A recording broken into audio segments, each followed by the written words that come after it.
I wasn't supposed to wait. That's what I told myself when Claire first started canceling. When she'd call on a Tuesday and say, "Mom, not this week. Work is absolutely insane." I'd nod into the phone like she could see me, and I'd say, "Of course, honey, I understand." And I did understand.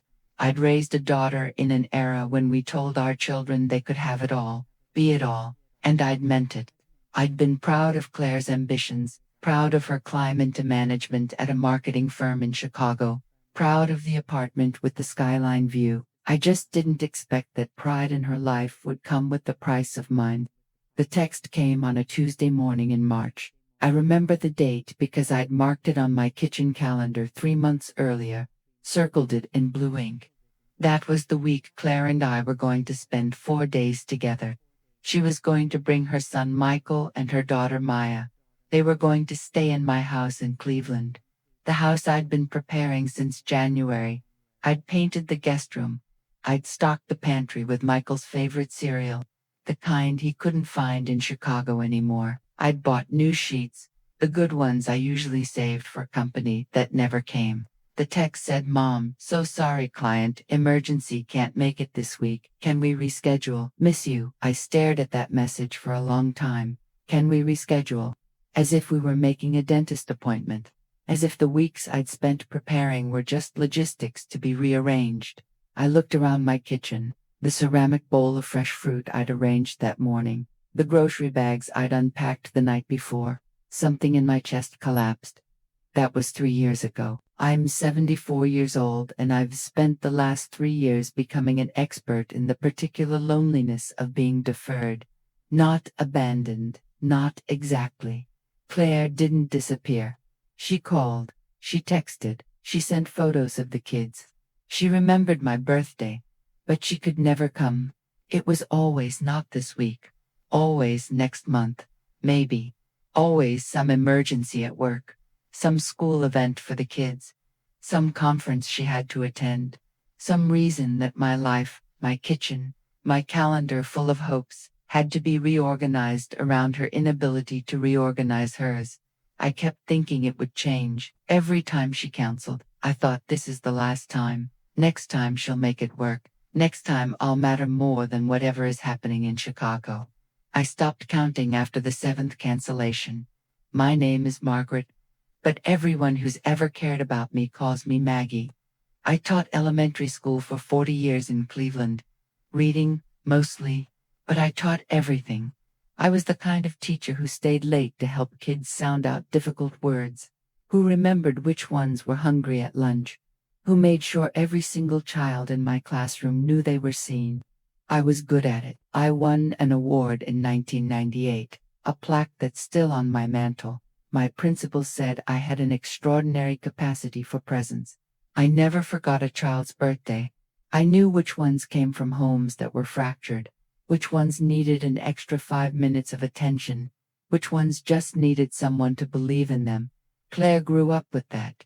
She had a mother who showed up. When she was sick, I stayed home. When she needed help with homework, I sat at the kitchen table at 10 o'clock at night. When her first boyfriend broke her heart at 17, I held her while she cried. And I didn't say "I told you so," even though I had. I was the kind of mother who made everything about my child's needs. I thought that was what love was supposed to be. I didn't realize it was a transaction I was making alone. My husband Robert died in 2013. He had a stroke, sudden and absolute, and then he was gone. Claire was 35 by then, married to David, working her way up the corporate ladder. She came back to Cleveland for the funeral. She brought the kids. Michael was 8. Maya was 4. For 3 weeks after Robert died, Claire was attentive. She called every day. She asked if I was eating, sleeping, if I needed anything. I thought, good. She sees that I need her now. She sees that I'm no longer just her mother. I'm a person who has lost the other person she came from.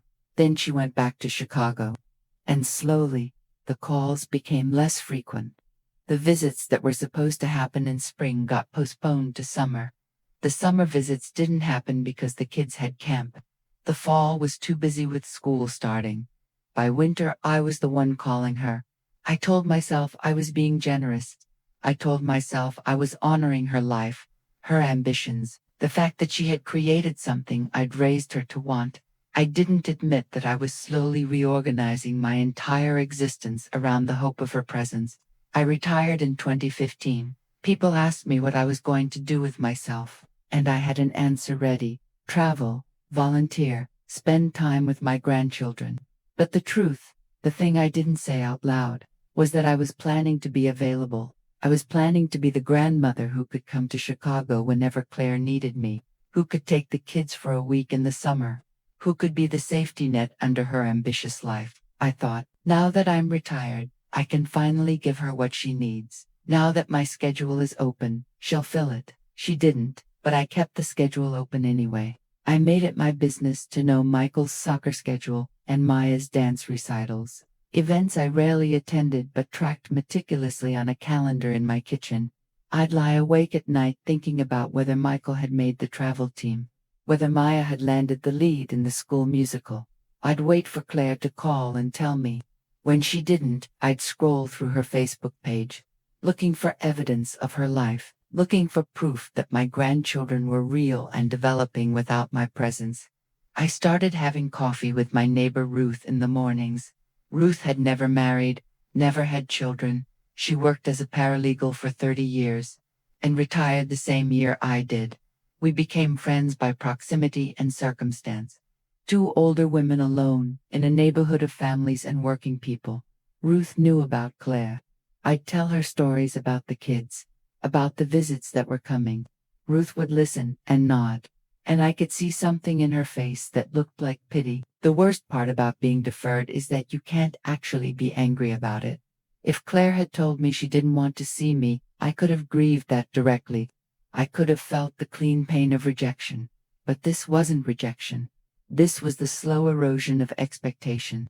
This was the accumulated weight of not this week without any single moment I could point to and say, here is where it broke. My daughter loved me. I had no doubt about that. She just didn't need me. That realization hit me one Tuesday afternoon in the spring of 2022. I was sitting in my doctor's office, routine appointment, nothing serious. And Dr. Patterson asked me if I was sleeping well. I told him I wasn't. He asked me if I was exercising.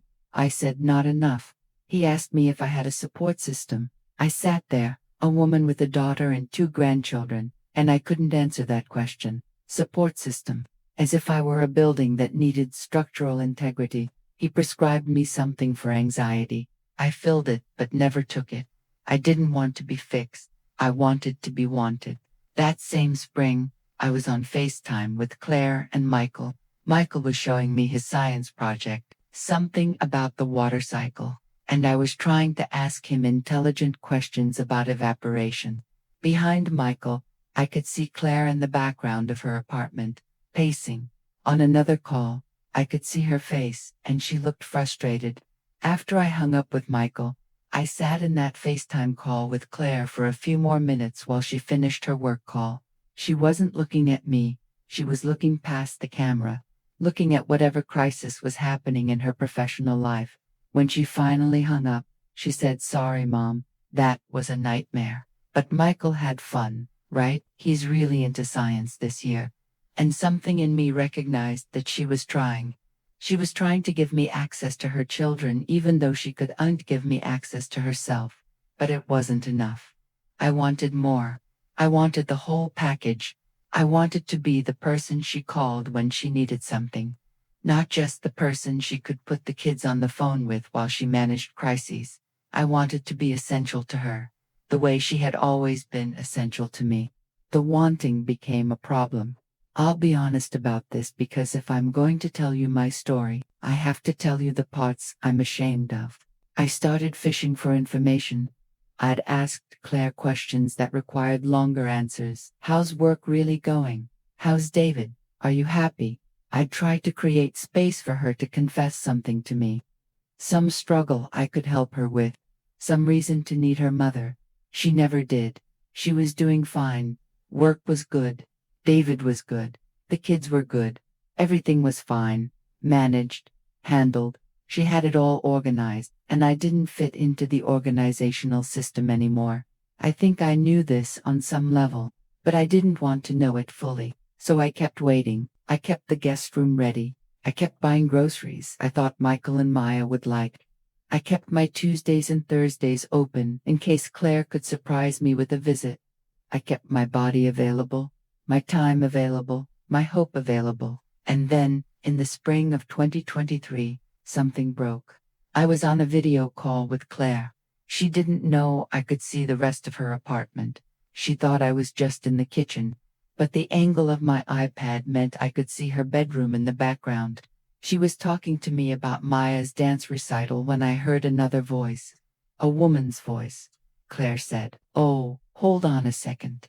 And she went into the other room. I didn't mean to listen, but I couldn't stop myself. I heard the woman say, "Is that your mom?" And Claire said, "Yeah, we were just catching up. She gets lonely, as if my loneliness were a chronic condition, something I suffered from, something that was my problem to manage, not hers to relieve. As if I were a woman who was lonely, the way some people are depressed. And it wasn't that my daughter was unreachable. It was that I had a deficit inside me I needed to fill on my own. The woman, I found out later, it was her therapist, which makes this worse somehow. The woman said, "You don't have to fix that for her. That's not your responsibility." And Claire said, "I know, but I feel bad sometimes." I felt bad sometimes. That was what my loneliness had reduced to. A guilt that Claire occasionally carried. Not a call to action. Not a summons that couldn't be refused. Just a feeling she had to manage and ultimately dismiss. I got very quiet on the video call. When Claire came back, I told her I had a headache and needed to go. I hung up. I sat in my kitchen for a very long time.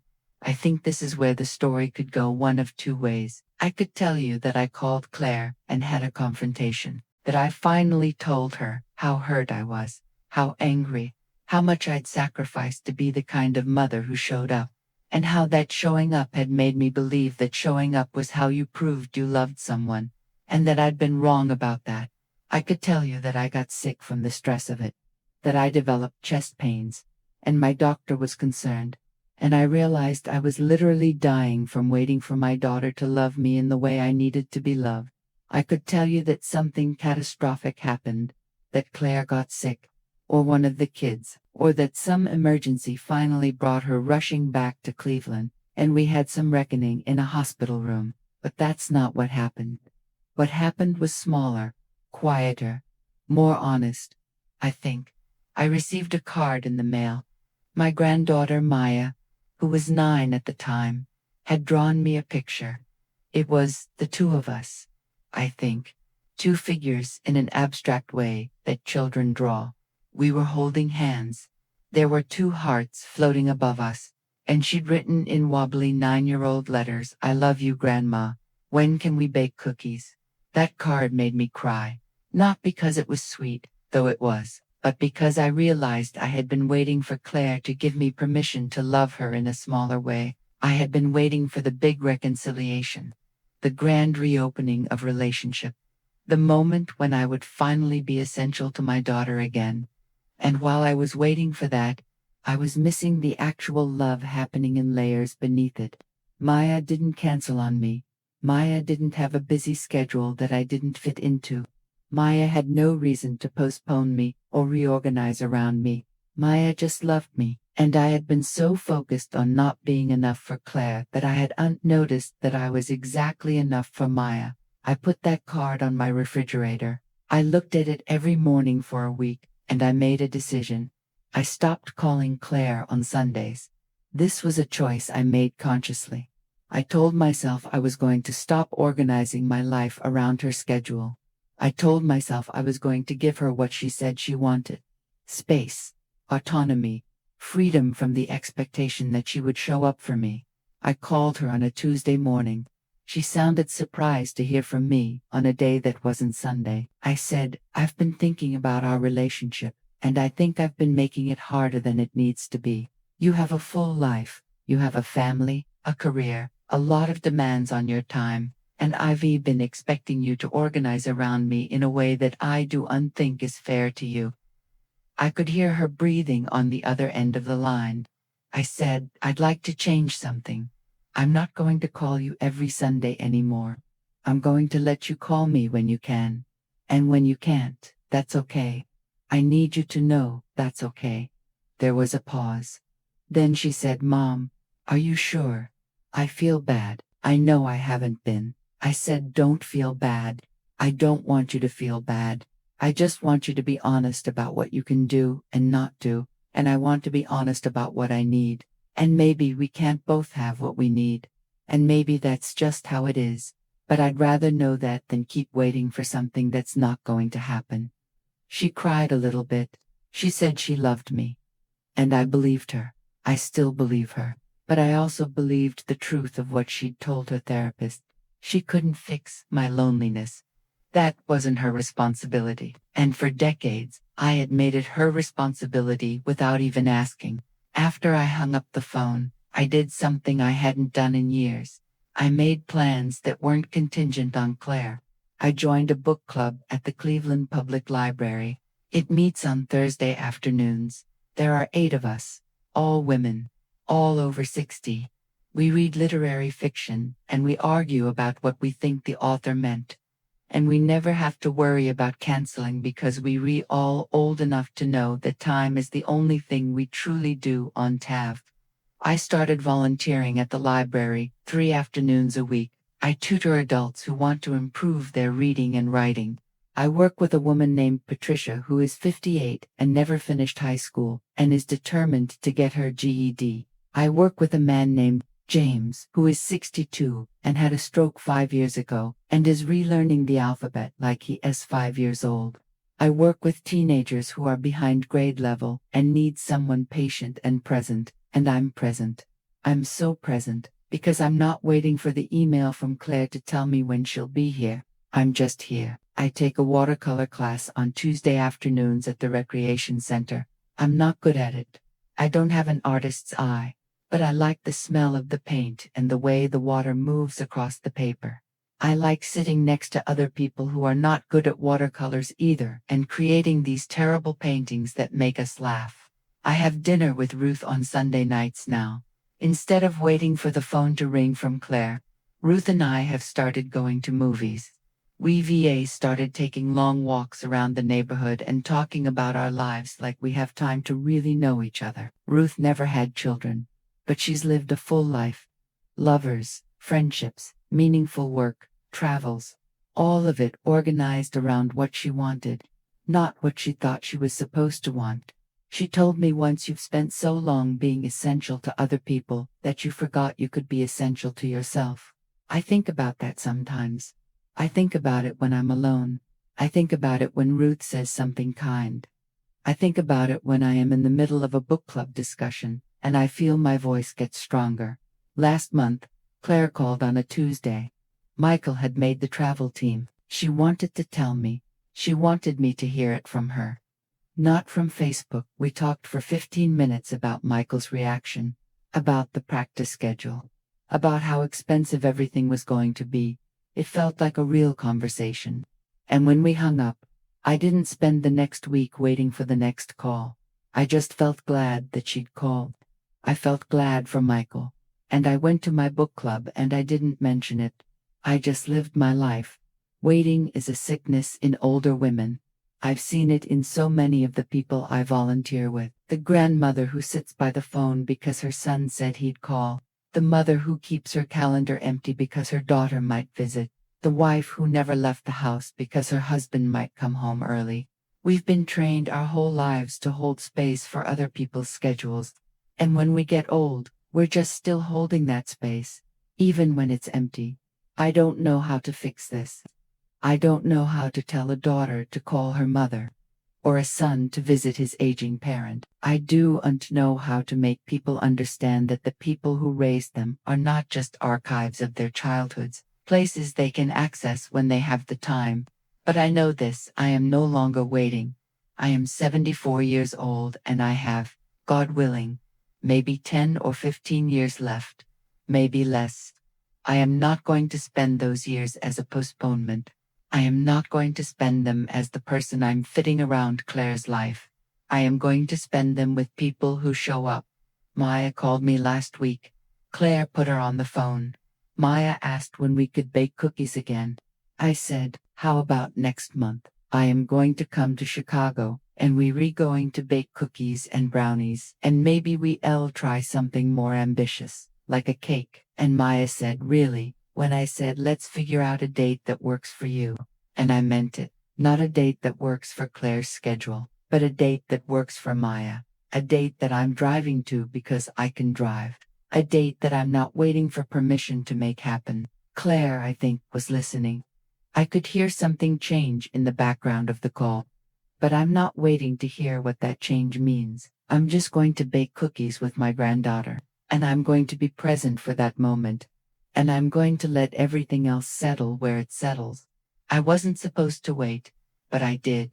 For 3 years, I organized my life around the hope that my daughter would eventually reorganize hers around me. And I was wrong about that. Not wrong about loving her. That's real and permanent.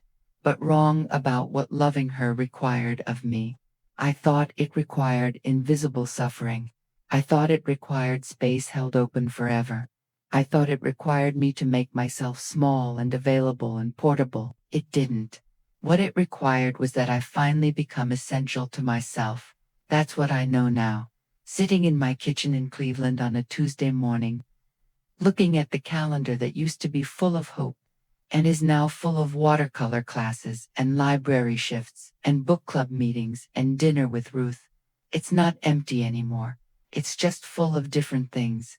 My hands aren't shaking when my phone rings anymore. And it's quiet now, more often than not.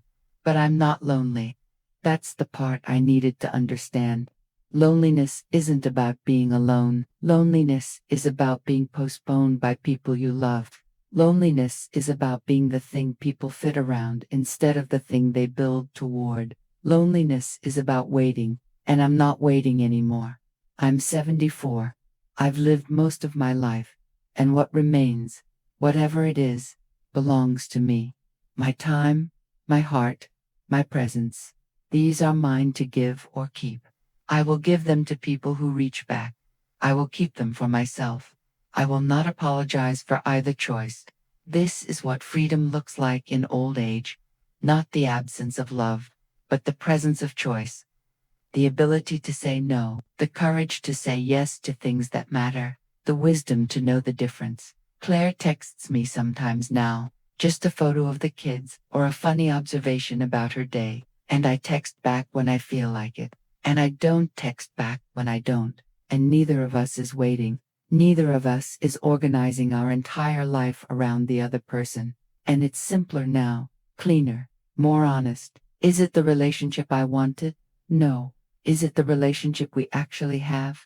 Yes. And I've learned that those two things don't always align, and that's okay. The day I stopped waiting was the day I started living. I can point to it on the calendar now. That Tuesday morning in 2023, when I called Claire and said no to the waiting.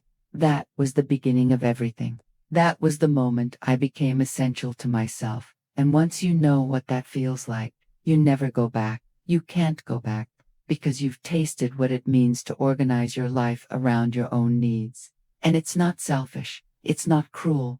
It's survival. It's dignity. It's the only way to love anyone without dying from it. That's what I wish I'd known 40 years ago when I first held my daughter in my arms. I wish I'd known that loving her didn't mean disappearing, that showing up for her didn't require erasing myself. I wish I'd understood that the best thing I could have given her was a mother who knew how to live for herself, but I didn't know that then, and I can't change the past. All I can do is change what comes next.